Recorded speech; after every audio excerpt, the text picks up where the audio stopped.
I take it you all have power or else you wouldn't be here. Did you all get the ice storm? We got it. All my trees are laden down with ice. Nothing really. It's just real cold. But apparently the ice storm in the middle of the night, it really was freezing rain. And one of my dogs really doesn't like thunder. This was charming. So I would say that was around 4 a.m. when that occurred. It's just cold, 28 degrees. So, but the streets are completely clear. You know, it's frozen on the tree branches and all hanging down. Well, whatever. Okay, we'll give it a minute or two and then we'll get launched here today. Hope everybody's staying warm. Stay safe. Now, that said, we're going to do going to look at the problems because those were the same on all tests. Okay, let me put this down. Move this thing somewhere. Okay. Ajax sales last year, that should be 510,000. Did I not do that right? 510? Or did I play with it? Okay, 510. Remind me to check that one because I might have screwed it up because I'm the one who does these. Who creates these things? Well, I don't know why it's doing that. Never mind. 510,000. Operating cost 362.5. Interest expense was 12.5. What was the firm's times interest earned ratio? It really didn't matter because it's EBIT, which is, yeah, well, it does matter because it's that minus that. Interest divided by, yeah, EBIT divided by the interest, 11.8. This one came from the table. Alan and Sarah Winthrop are a married couple. They file a joint tax return. 2 children, legitimate itemized deductions totaling $25,750.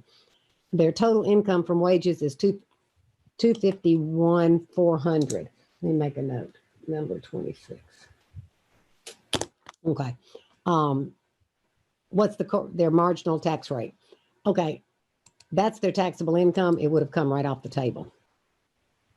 During 2019, Bascom Bakery paid out $33,525. Why are these not the right numbers? Maybe I better not do this tonight. Maybe I better check this before we do this. Because I was playing around with this today, so I might have messed it up. Okay, we'll do that next time. No, cancel that. I just want to put it down. Go away. Stop the share. I just worked on that this afternoon. I may have screwed it up. So we'll put it off for a week. In the meantime, you go in there and look at your test, and you can go down and you can see everyone. Sorry about that. Okay. I'm going to do, assuming I can get to this, I am going to do PowerPoint. Tonight, we're going to look at Chapter 5. We're going to look at all of Chapter 5. And it's broken into 2 parts, which for the other class, we did it as 2 parts. And here, we'll take a little break between the parts, I guess, and then I'll go over the homework on this. Slideshow from the beginning. There we go. And let me move this thing out of the way somewhere. Okay, time value of money. This is probably the most fundamental concept in finance. It's in your calculator. If you don't get it, I can assure you the rest of this class is going to be a problem because you have to be able to do it. Use it for Chapter 7, certainly for 11 and 12. Tonight, the first part is future value, present value in solving for the interest rate and the number of periods. The second part is annuities, rates of return, and amortizations. Okay, the interest rate, I, or in your calculator, it's I over Y. Sometimes we call it the discount rate. Sometimes we call it the cost of capital. Sometimes we call it the opportunity cost of capital. Sometimes we call it the required return, depending on how it's being used. Timelines. This is one of those things that you don't always need to do it, but it helps you visualize how the cash flows occur. Time 0 is today, right here. In finance, we always assume that cash flows occur at the end of the period. So this right here is the end of period 1. This is the discount rate. Now note it says CF, cash flows. If it says CF, I'm implying that these are not all the same dollar amount. If they were all the same dollar amount, I would use payment. Also, right here, sign convention. Think of the cash flows relative to you. If the money's coming into you, then it's positive. If it's going out from you, then it's negative. Coming into you would be a loan. If you borrow money, you get it. That's positive. If it's going out from you, it's investing it or putting it in a bank account or making a payment on a loan. That's outflow from you, so that's negative. Here's some examples. $100 lump sum due in 2 years. There it be. 3-year ordinary annuity. These are payments because they're all the same dollar amount. This is what we'll actually deal with more often in finance, in corporate finance, because we're looking at evaluating investment opportunities. And very often those cost you something to get in, and you're expecting cash inflows the rest of the time, but they're not going to be the same every year. Now, there's your calculator. I hope you've all got one. There's the keys we're going to focus on right there to start with. The TVM keys. NIY, PV, PMT, FV. Those two are red because one of them's got to be negative. You cannot get money now, present value, and also get money in the future. Either you get it now and you pay it back in the future, or you invest it now and you get it in the future. If you make them both positive or both negative, you'll get an error 5. It won't work. The interest rate. In your calculator, the interest rate is a whole number. 5% is a 5. Now, in Excel and in formulas, it's 0.05. But in your calculator, it's a whole number. Now, you should clear your registers. And let me see if I can do what I want to do. This. I want that right up there. And let me see if I can stop the share. No.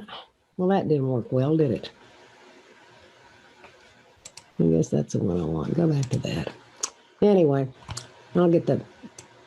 You know, in my classroom, I can put the calculator up too. In here, I hadn't quite figured out how to do that. I'll try it over here. Okay. Are you able to see both the slide and the calculator? It's only just one, and I see the calculator. Well, then I'll just talk about it. You know, like I say, in my classroom, I can do it, but in here, I don't seem to be able to do it. Okay. Here's the key about these keys. Actually, everything in this calculator. Once you put a number in a register, it stays there until you either clear it out or overlay it. So before you start a calculation, you want to clear it. You do that by hitting second and future value. See above it's clear TVM? It clears all 5 keys. The alternative is, and the one I actually use, just put in 4 numbers. If payment is 0, just put in a 0 and solve for the 5th one. There. Now, I'm going to have to get it back again so I can show you this thing. 4 decimal places. Why can't I have what I want? Oh, well, anyway, there we go. I like 4 decimal places. The default for the calculator is 2. 4 gives you enough precision without being too much. The way you get it. Look down here at the bottom, the period key. Above it is format, second and format. It shows me I'm set to 4 decimal places. If I want to change to 6, I hit 6 and press enter. And then second and quit. And it's set to 6 decimals, and it's going to stay that way even when you turn it off. Now let me set it back to 4.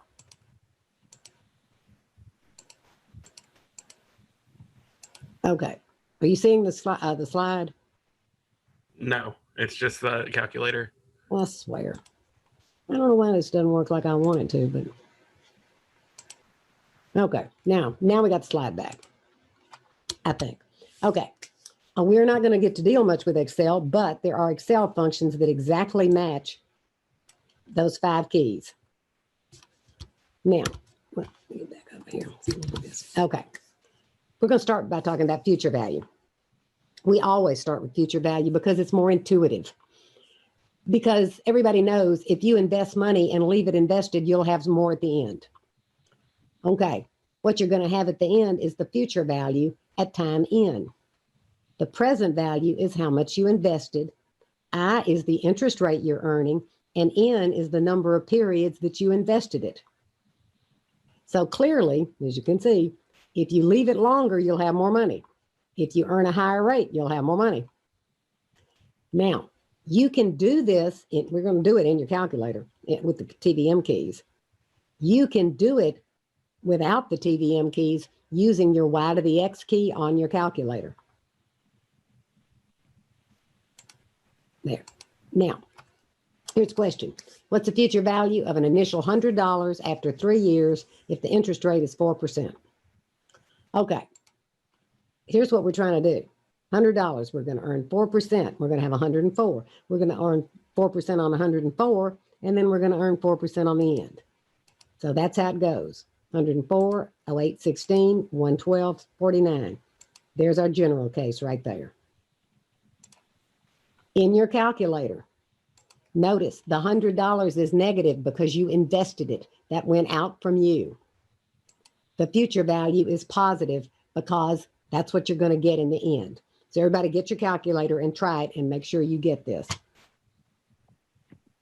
You are screen sharing. I am going to try this again. Why can I not? It won't let me do it. Well, let me do it last night, I swear. One participant, yeah. No, that's not what I want. I want both of those up on the screen at the same time. I wonder why I can't have that. Just share my screen and then bring that up. Oh, wait a minute. Maybe I can figure out how to do it. Okay, can you see them both now? Yes, ma'am. Ah, that's it. I have to get out of the PowerPoint. Okay, with the TVM keys, you don't have to hit enter. It's just 3N. Now notice, when I hit 4 for the interest rate, it's just 4. But the minute I hit the key, IY, it goes to 4 decimal places. That's how you know it's in there. The 100, you don't enter minus 100. You enter 100. See this little key right here, plus or minus? Make it negative. Put it in present value. It didn't say anything about adding anything to it. So I put a 0 in payment, compute future value. There it is. Everybody get it okay?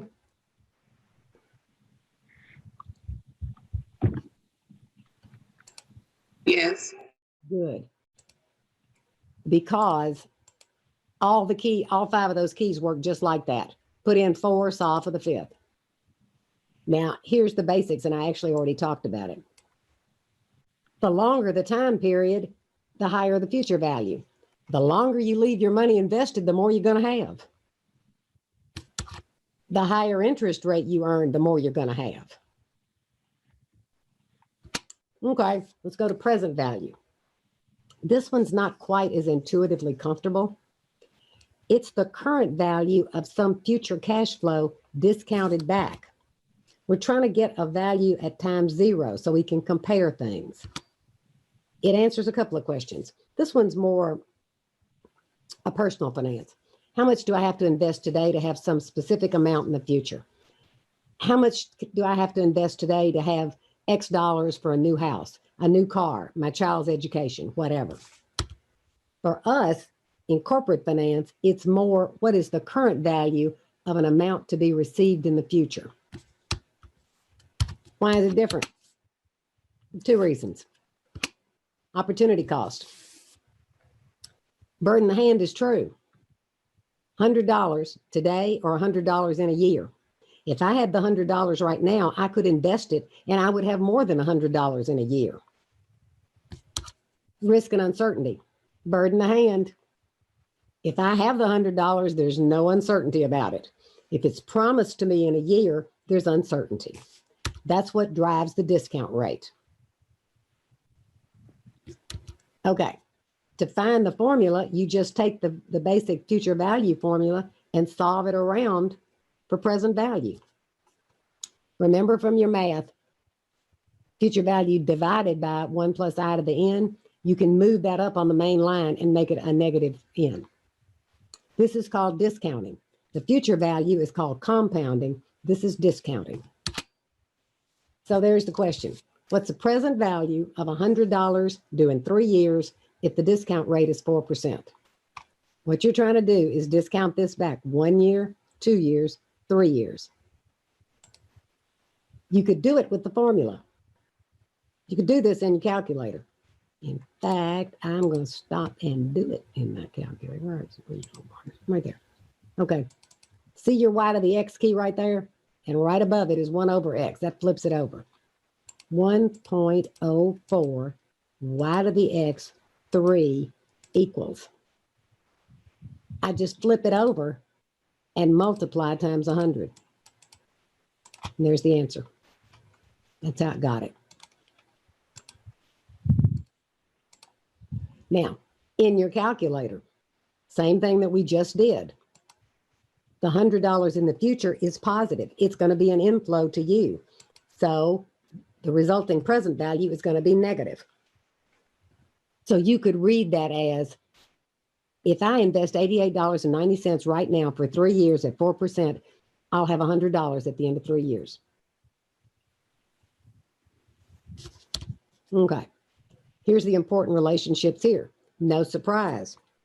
For a given interest rate, the longer the time period, the lower the present value. The further out in the future the money is, the less it's worth today, because I could have had it for longer. The higher the interest rate, the smaller the present value.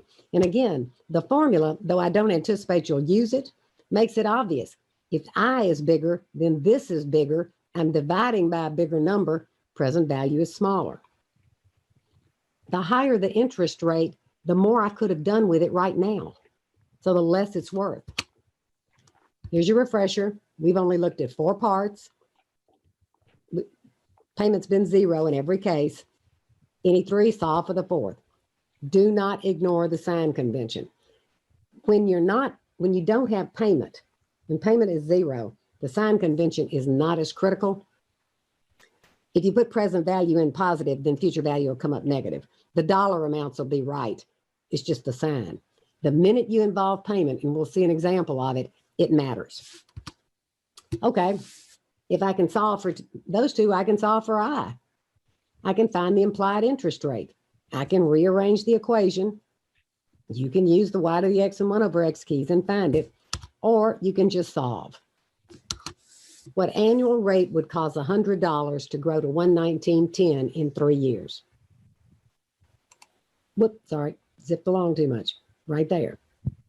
I'm starting with 100. I'm going to end with 119.10. Payment is 0. 3 years. Solve for IY. I do suggest everybody, if we don't have time as we're moving through them, that you try all of these, because you need to be so comfortable with your calculator that it's just second nature. You don't even have to think about it. You can just do it. Okay. You can solve for N. This one's a little more complicated, but there's an LN key on your calculator. It's to the left of the 7. Or just in your calculator. If sales grow at 10% a year, how long before they double? Well, I don't need to know what they are. They're 1 now, and I want to know how long it's going to take to get to 2. If they're growing at 10%, 7.3 years. Now is where we're going to start using the payment key. Those were what are considered lump sums. An annuity, 3 major parts to it. It's a finite series, equal payments at regular intervals. An ordinary annuity is a norm in finance. The first payment occurs at the end of the period. An annuity due, the first payment occurs at the beginning of the period. There's a perpetuity, which is an infinite series of equal payments at regular intervals. We don't see too many of those. We will see one in chapter 9, because preferred stock is in fact a perpetuity. Here's the difference. That's an ordinary annuity. See, they occur at the end of the period. That's an annuity due. Everything just occurs 1 period sooner. There's the formula for a perpetuity. Here's the formula for ordinary annuities. Now, again, in my wildest dreams, I do not think you'll use that, but I'm showing them to you for a reason. Future value of an annuity, present value of an annuity. That's an annuity due. Ordinary annuity, annuity due. The only difference is an ordinary annuity multiplied times 1 plus the interest rate. That gives us a safer solution technique, and I'll show it to you and we'll talk about it. Okay, this is where we use the payment key, and the sign convention is important. You can set your calculator to handle an annuity due. It's called begin, and I'll pull it up here in a second and show it to you. The reason I'm not so in favor of it, if you worked in a job where you always dealt with annuities due, always, then it would make sense to set your calculator for that and leave it that way. On a test, I've seen too many times where you set it to begin and forget to set it back. So the alternative solution approach is better. I'm going to show you how it works. Get my own calculator up here. Okay. Look over above payment. See the BGN? Okay, there's nothing up there above the number right now. If I hit second and payment, I'm set to end right now. If I want to change it to begin, I hit second and set. See the little BGN up there? If that's what I want, I hit second and quit. That little BGN is going to stay up there. So everything going forward is going to be solved as an annuity due. If I want to set it back, I just go back and get out. Whoop, and reset it to end. Now, you can certainly do that. It's just not safe, I don't think. In Excel, there's a type at the end. See it down there? The default is 0, and you don't even have to enter it. If it's an annuity due, you put a 1 in there. Now, here's the thing. And this is true of everything, but when payment gets involved, it gets really important. Interest rate, time period, and payment period have to match. If you have annual periods, then the rate has got to be an annual rate, and it's an annual payment. If you have monthly periods, it's got to be a monthly rate and a monthly period. Everything has to match. The present value and future value are lump sums, but these three things have to match in terms of period. And the sign convention is important. I'm going to show you an example. This was actually a problem that I gave on a test years ago, and a really good student in class missed it. And I'm looking at it thinking, how could they have missed it? And then I saw it. Look at this. The payment is positive. It implies that I deposited negative $100 and I withdrew $20 every year for 5 years. So I ended with $38.95. Changing the sign of the 20 to a negative, I started with $100 and I added $20 to it every year for 5 years. The point is that makes a difference. It isn't just the sign of the result. The number is completely different. The answer is completely different. So once you have payment involved, the sign convention is really important. Okay, let's look at annuities. Given a 3-year ordinary annuity, $100 at 4%. The payments are going to occur at the end of each period. It doesn't say anything about you having any money right now. So present value is 0. You're going to deposit the $100. Whoops, sorry about that. Deposit the 100, starting with nothing. You'll end with 312.16. This is solving for present value. In this case, the future value is 0. You're solving for the payments. What this would answer is, if I can invest money at 4%, how much do I need to invest today to withdraw $100 every year for 3 years? $277.51. Now, here's where the annuity due thing comes into play. The $100 occurs at the beginning. There it is right there. The annuity due is equal to the ordinary annuity times 1 plus the interest rate. We solved for that 312.16, multiply by 1.04, and we got it. Or else you can change to the 324.65. And I'm going to back up to right there and show you how to do this. Okay, N is 3, IY is 4, present value is 0. You have to put it in there because I have to be sure it's clear. Payment is negative 100. Compute future value. All I need to do to get the annuity due is just times 1.04. There it is. Easy enough. There. That works for the future value. It works for present value too. Exactly the same way. So you don't have to set your calculator to begin. You can just use that trick, I guess you'd say, to get it. Now, what's the present value of a 5-year, $100 ordinary annuity at 4%? Be sure you set it back to end. It's 445.18. This is 5 years. How about 10 years? It's 811. 25, 15, a perpetuity. It's 2,500. This one's this is a little personal finance one, but they stick it in here, and it's a nice reminder, I guess you'd say. 20-year-old student wants to save $5 a day for her retirement. So every day she puts $5 in a drawer, and at the end of the year, she invests the accumulated savings, 1825, in an account with an expected return of 8%. How much money will she have when she's 65 years old? Okay. If she begins today, she'll have $705,000. She's 20 years old. It's going to be 45 years. Boy, if she can earn 8%. She's starting with nothing. She's depositing $1825 each year, $705,373. What if she doesn't start saving until she's 40? Then she's only going to have $133,000. Over $500,000 difference. The lesson is it does pay to start saving early, because then you get the benefit of the compound growth. Suppose a 40-year-old wants to catch up with the 20-year-old. How much are they going to have to deposit each year to get to her 705? Almost $10,000. Okay, that's the first part of chapter 5. Let me stop the share.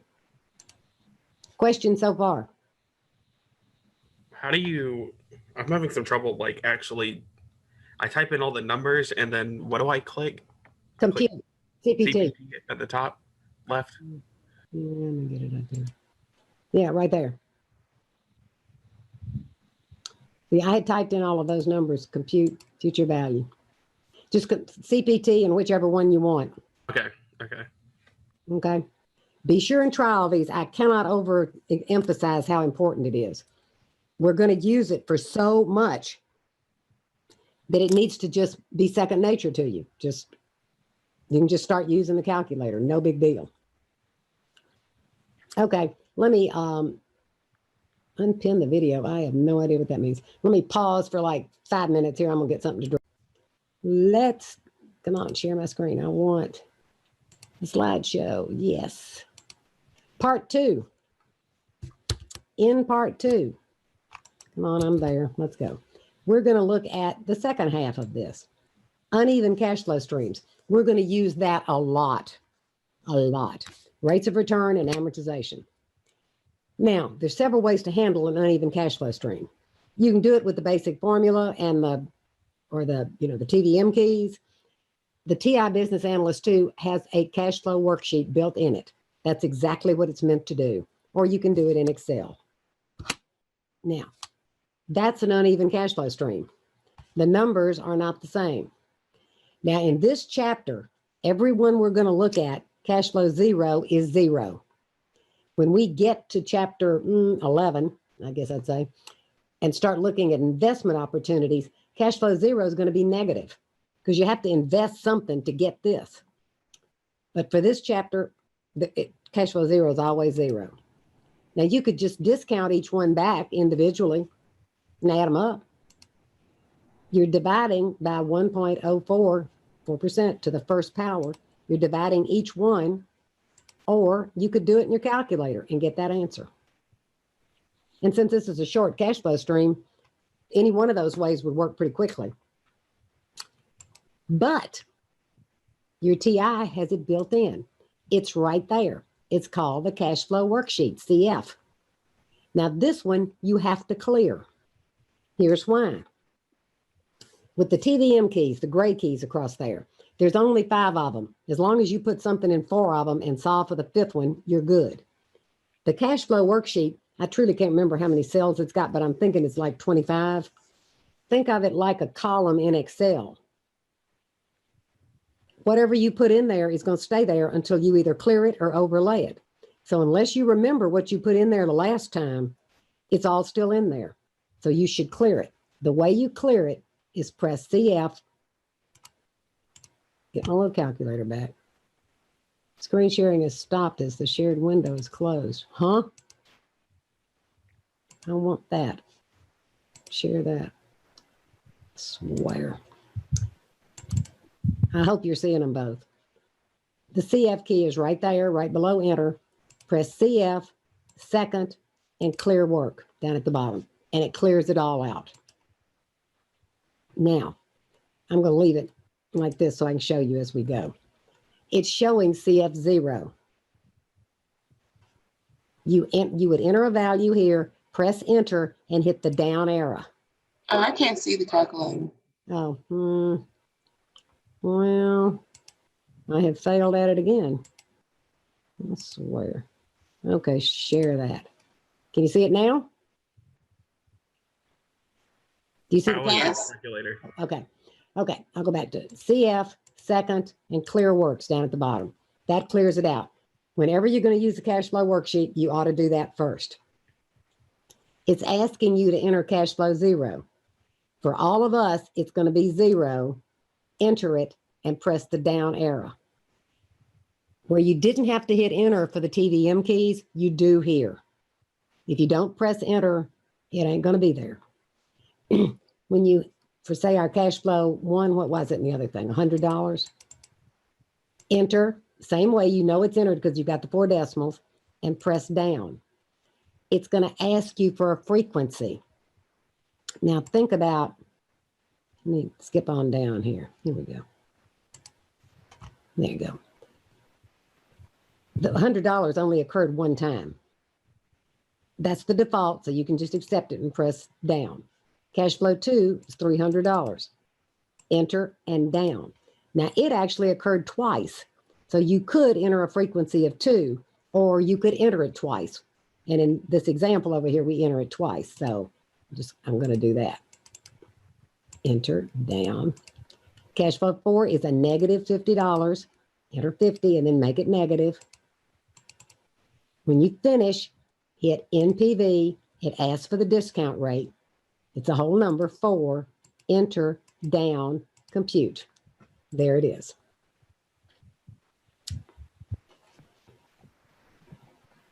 Everybody follow along with that? Kind of jumped. You kind of went fast near the end there for me. Yeah, I do. It should all be up on the screen right now. I hope. The screen sharing when I'm in the classroom and on this doesn't quite work the same. In the classroom, I can just say share my screen, and whatever I put up on my screen is shared. But here, look, I'm having to pick each different thing. So it's kind of different. It's okay. It's working. You definitely have got to be comfortable doing this. And the key with this is the gray keys, the TVM keys, you do not have to hit enter. You just hit the number and the key. With the cash flow worksheet, you have to press enter or else the number isn't going to be there. So you've got to get familiar, comfortable, I guess I'd say, with the enter and down, enter and down, enter and down. Think of it just like it's a column in Excel and you're moving down. Now, the truth is, I'm going to stop it again and bring it up.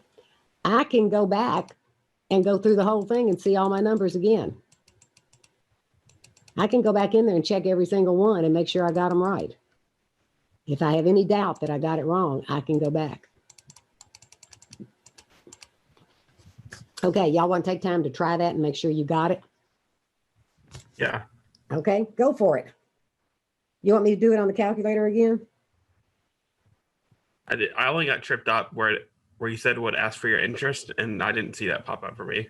Oh, okay. Let me stop this and bring my little calculator back. Okay, I'm going to start all over. CF, second, clear work. Okay, cash flow 0, 0. So I can just go down. Cash flow 1 is 100. Enter and down. The frequency is 1. I can just go down. I don't have to enter it. Cash flow 2 is 300.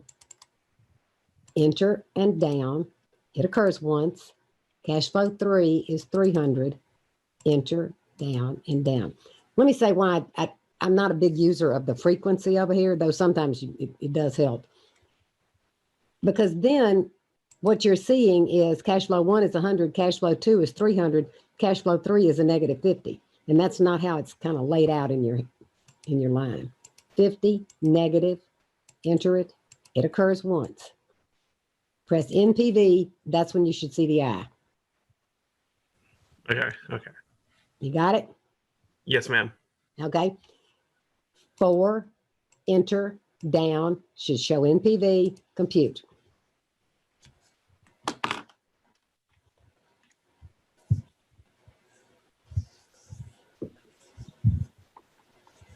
Everybody doing okay with it? Yes, ma'am. Okay, good. We're going to look at some more of these. You can also solve it by solving each one of the values separately and adding them up. And there is an NPV function in Excel, which we'll actually look at in Chapter 11. Now, the question is, would the future value of a lump sum be larger or smaller if it compounds more often? It's going to be bigger. There's an annual. There's semi-annual. You're still on the calculator. Oh, sorry about that. Stop that share. Give me back. See, that's what I mean.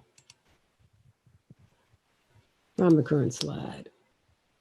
From the current slide, do it. Okay, there. Did I do something before that? Did we see that one? Probably not. Okay, you can use the formula in Excel. You could solve it with the gray keys.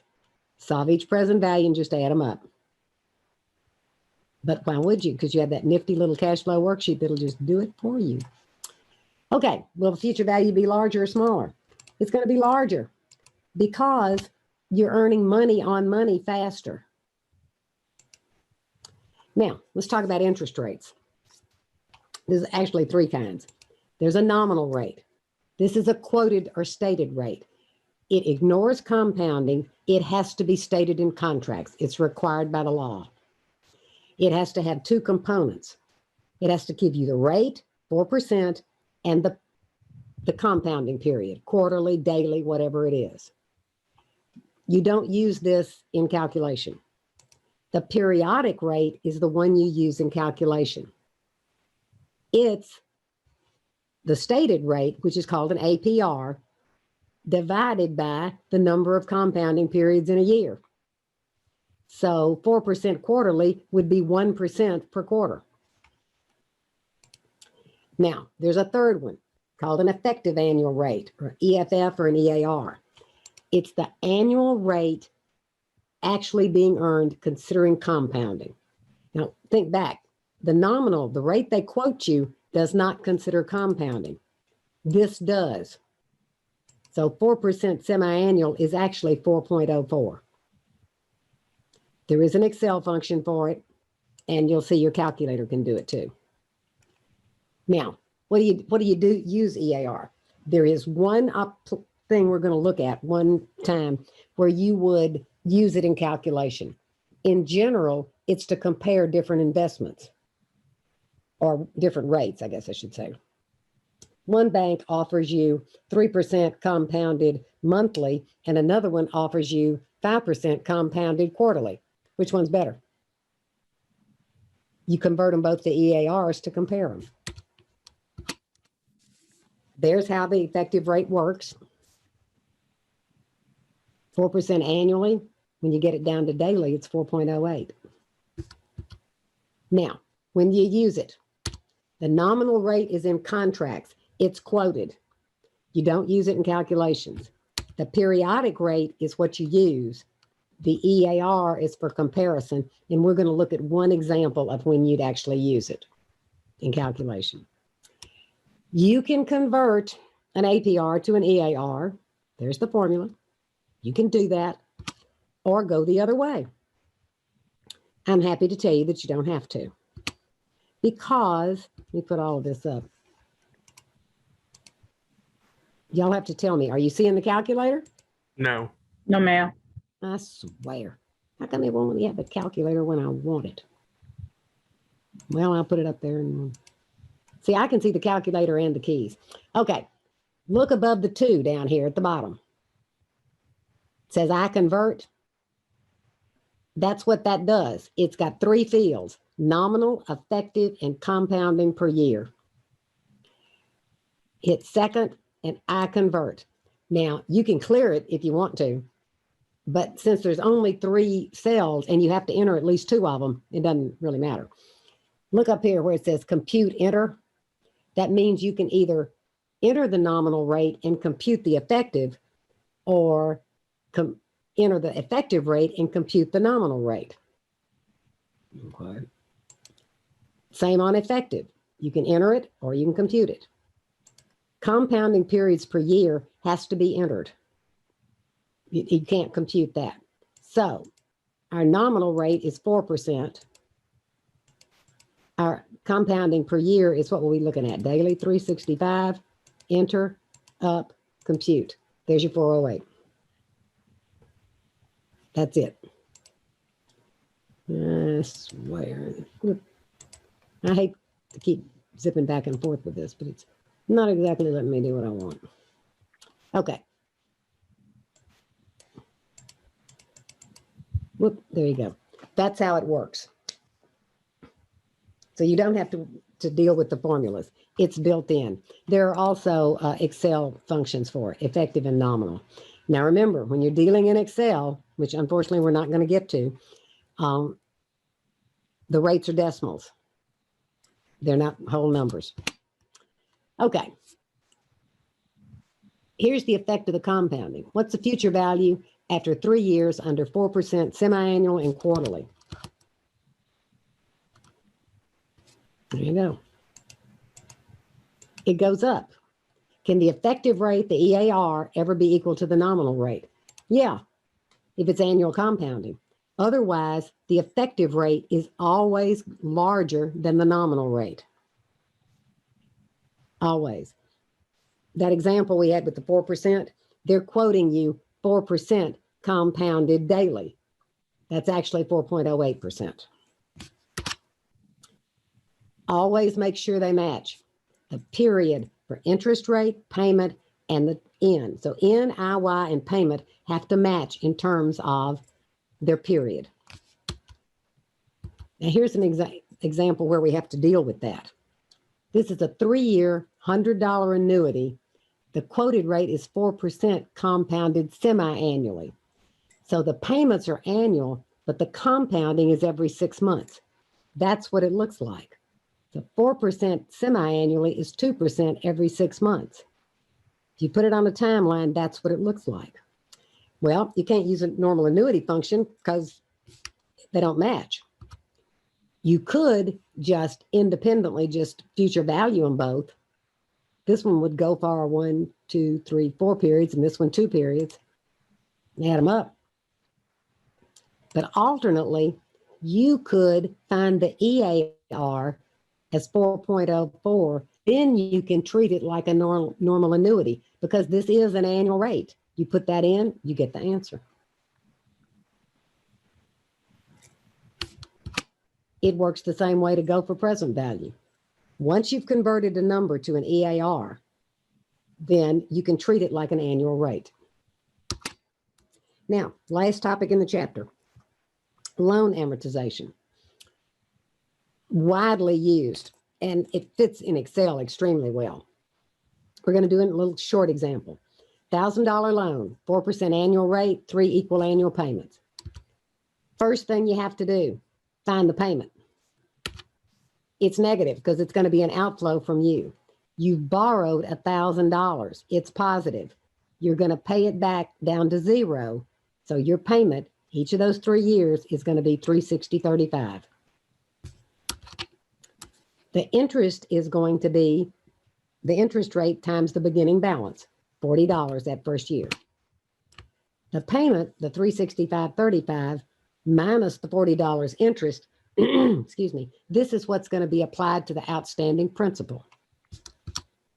The ending balance is the beginning balance minus what's applied to the principal, $679.65. Now they've rounded the numbers here, but here you can see the payment that we calculated. The interest, it's the beginning balance times the rate. This is the payment minus the interest. Ending balance, that ending balance comes over here and you just continue down. Now you can see how nicely that would fit in Excel, because once you got this set up, you could just copy it down. What you need to see here is the interest goes down every year because it's on a lower beginning balance. Whoop, pardon me. Back up one more. Well, either one. The amount applied to principal goes up every year, and you eventually zero out. Now, end of chapter 5. Questions about chapter 5?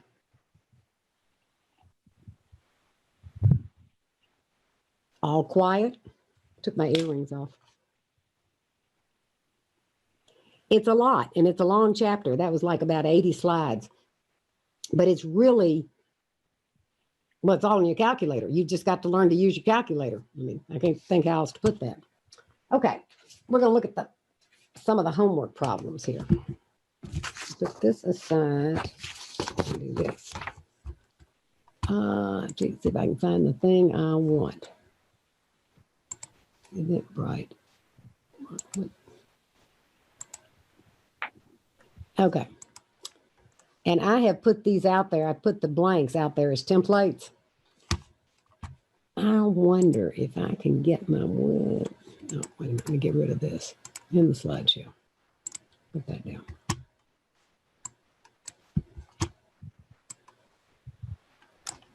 I wonder if I can get it. I want them both up here at the same time. I am not happy.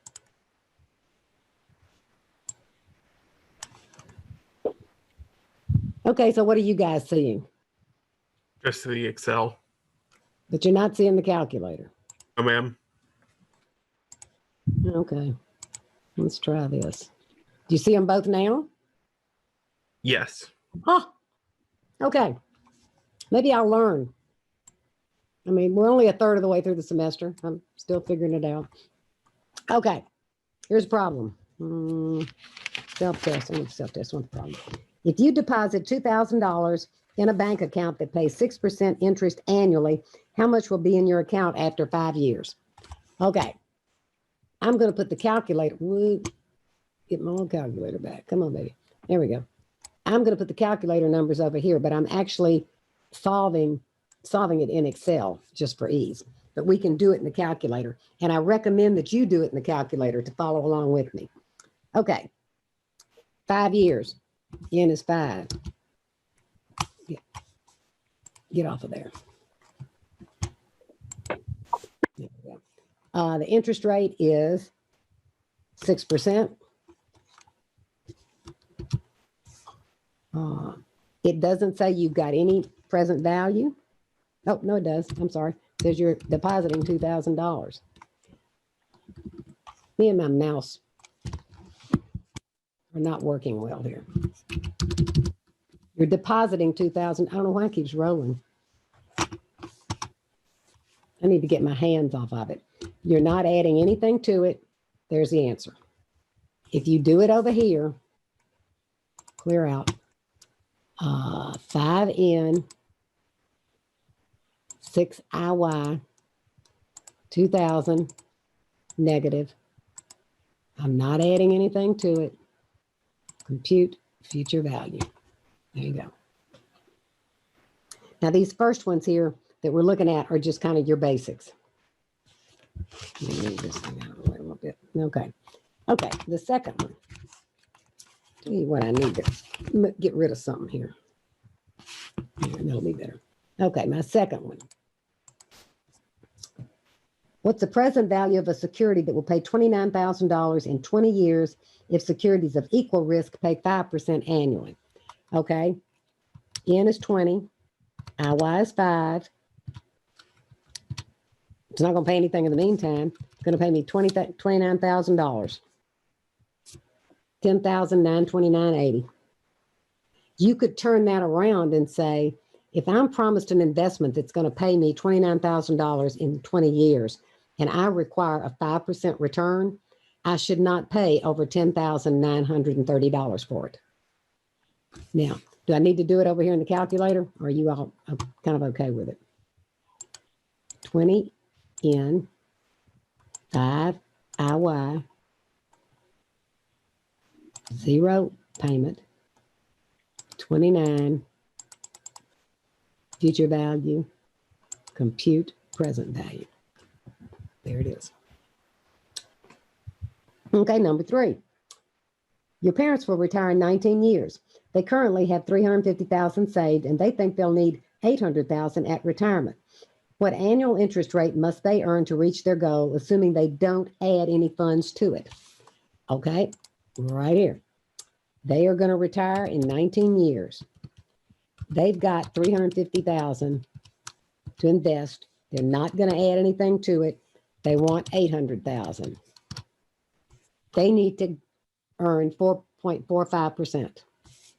And I will go over and do this one. 19 years. They've got $350,000. Remember, they're investing it. One of these has got to be negative. They're investing it. They're not going to add anything to it. They want $800,000 in the end. 4.45. Question so far? We're doing the easy ones. Okay, it's over here to chapter 5. Oh, I'm going to have to spread it out a little bit because this one gets a little bit more involved. Okay, number 5. It says you have $33,556.25 in a brokerage account, and you plan to deposit an additional $5,000 at the end of every future year until your account totals $220,000. You expect to earn 12% annually. How many years will it take you? Okay. You think you can earn 12%. You're depositing, well, since I'm in here, I do have to do it this way. 33,556.25. Whoop. I'm going to add 5,000 to it. And I want to get to 220,000. That's not right. So something's wrong with that. 33.5. What did I do wrong? The answer should be 11. That's what I'm trying to figure out. 220,000. That's negative. That's negative. It's going to earn 12%. I don't know why that ain't coming up right.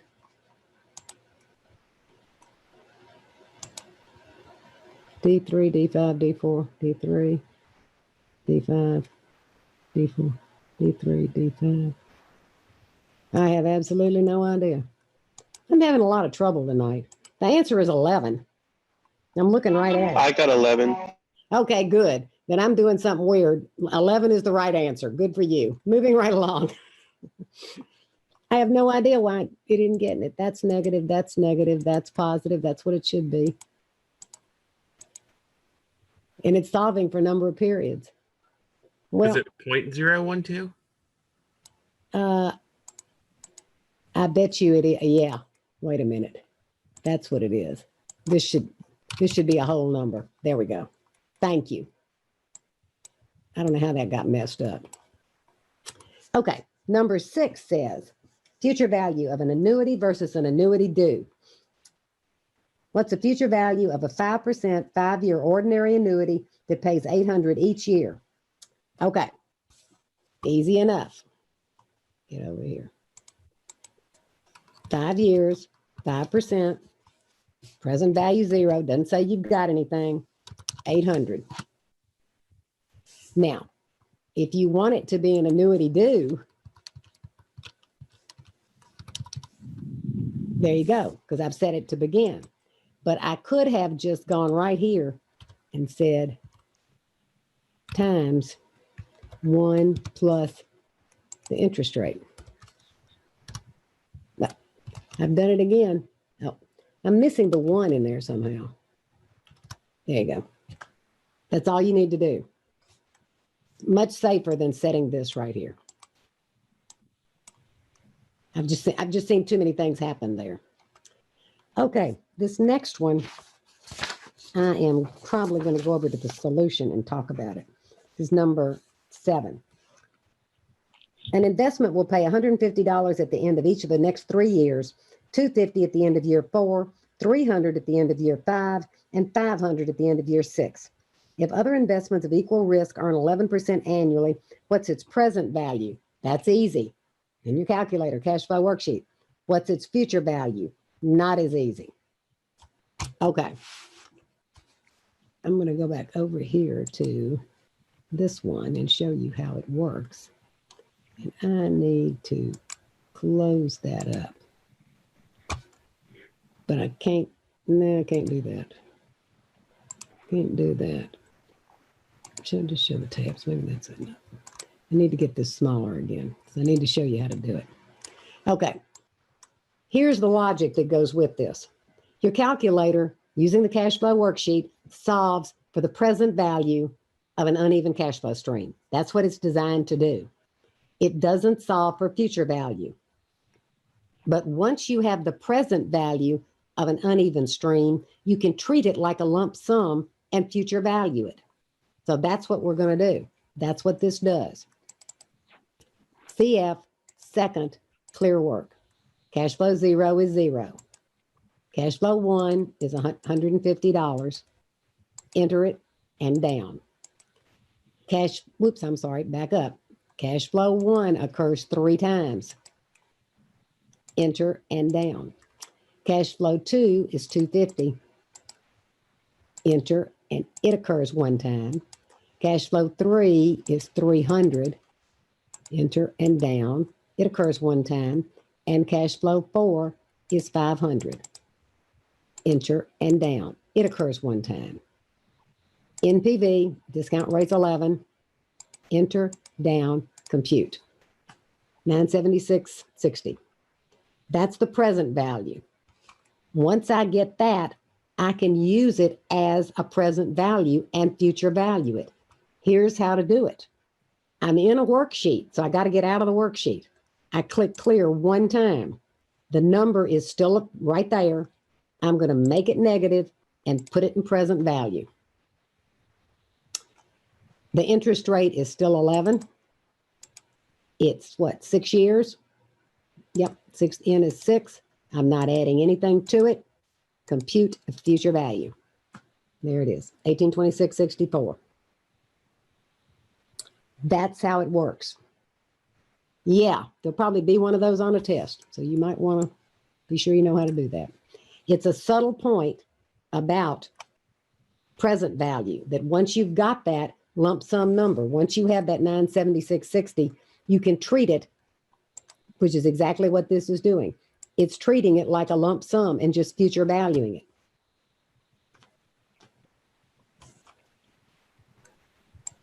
Okay, let's go back over here. Number 8. Number 8 says, you want to buy a car and a local bank will lend you $40,000. The loan will be fully amortized over 5 years and the nominal rate is 8% interest paid monthly. What's your monthly payment? I have no idea why those are there. Oh, I must have. Oh, that's okay, because I was using it. Okay. Present value. You're going to borrow $40,000. You're going to, it's 60 months, 5 years. The interest rate is 8%. Didn't they tell me? Nominal rate is 8%. Okay, so this is 8 divided by 12. I need a monthly rate. That should not be that. That should be that divided by 100. Yeah, okay. You're going to pay it down to 0. The payment is $811.06. And it's negative because it's going to be an outflow from you.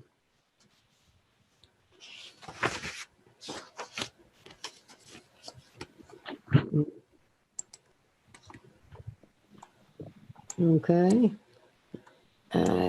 Look at number 21. 21, I'm thinking I'm going to just go over to the solution because it's got a lot to fill in. And I just want you to see how it works. I don't know why 20 isn't there. Whoop. Okay. This is the NFL guy.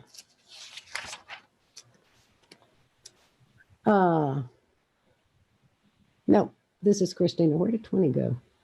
Well, I can do 20 because 20 is here. It's just not over there on the template.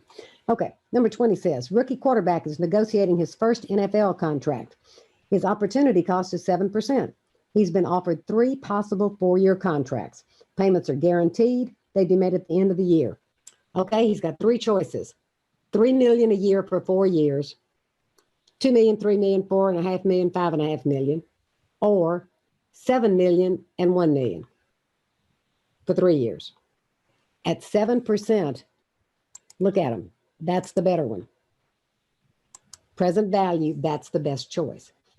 It doesn't seem like it would be. To me, it seems like it ought to be that one because you'd have the 7 million sooner. This one is the better choice.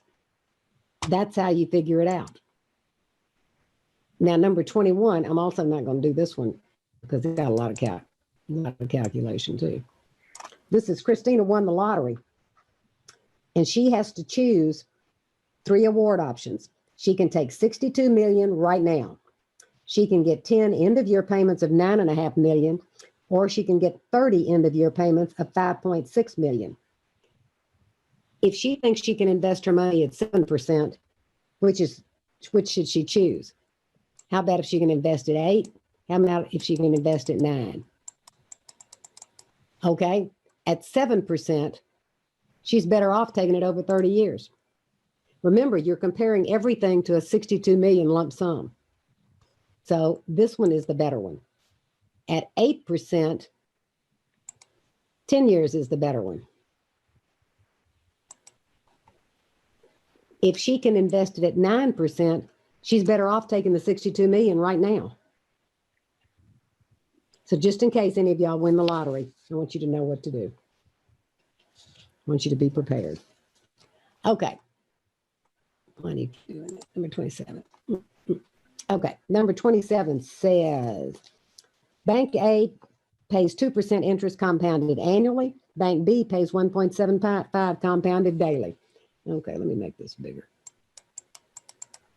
And close this down. And I will I'll do it over here first.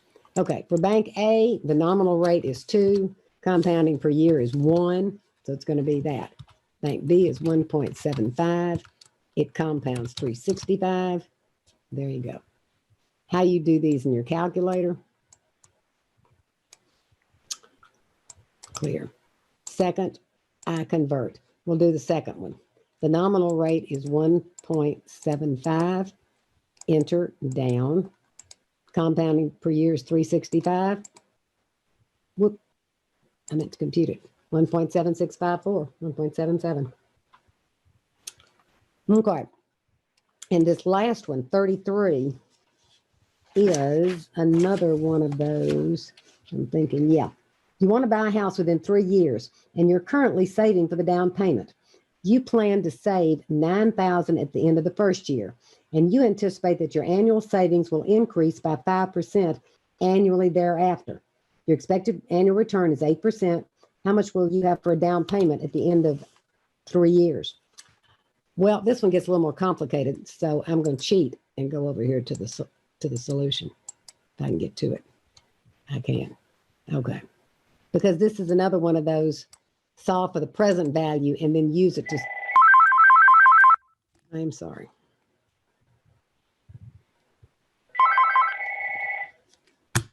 There you go. I can't stop the calls.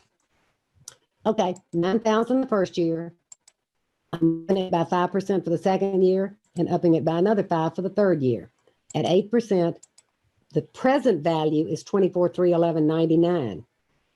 I'm going to use that as the present value over here and future value at 3 years at 8%. So that's the answer, 30,626.10.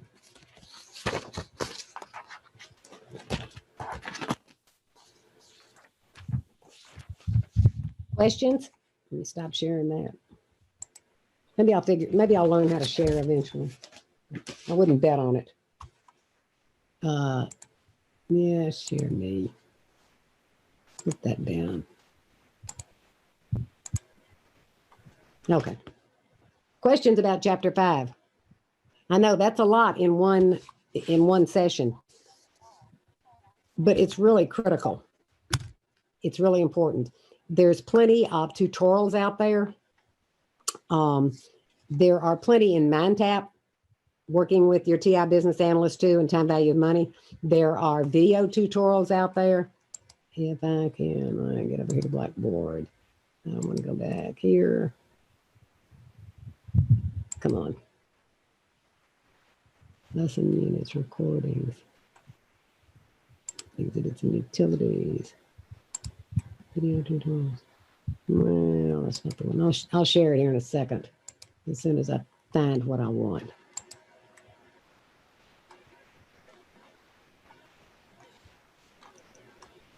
Okay. I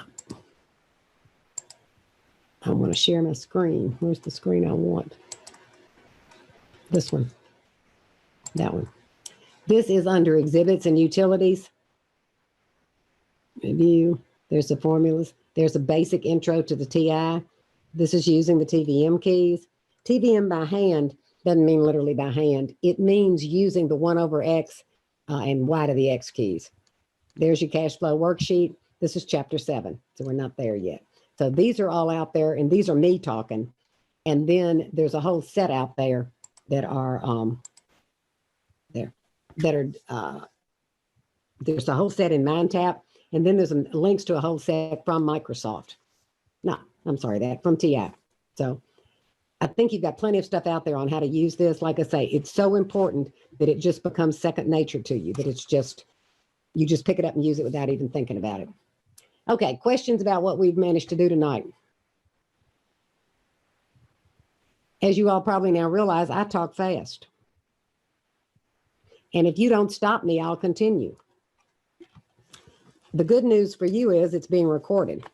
So you can always go back, bless your heart, and listen to me again if you really feel like it. Do not hesitate to interrupt me. I don't mind one bit, but I'll just get on a roll and keep talking.